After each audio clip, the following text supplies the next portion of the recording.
పులివర్తె నాని అనే నేను శాసనసభ సభ్యునిగా ఎన్నికైనందున శాసనం ద్వారా నిర్మితమైన భారత రాజ్యాంగం పట్ల నిజమైన విశ్వాసం విధేయత చూపుతానని, భారతదేశ సార్వభౌమాధికారాన్ని సమగ్రతను కాపాడుతానని, నేను స్వీకరించబోయే కర్తవ్యాన్ని శ్రద్ధాశక్తులతో నిర్వహిస్తానని దైవసాక్షిగా ప్రమాణం చేస్తున్నాను.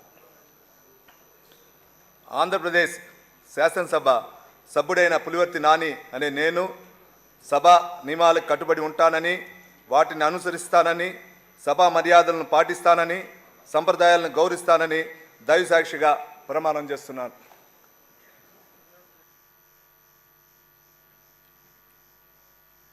శ్రీ నారాయణ రెడ్డి కందుల.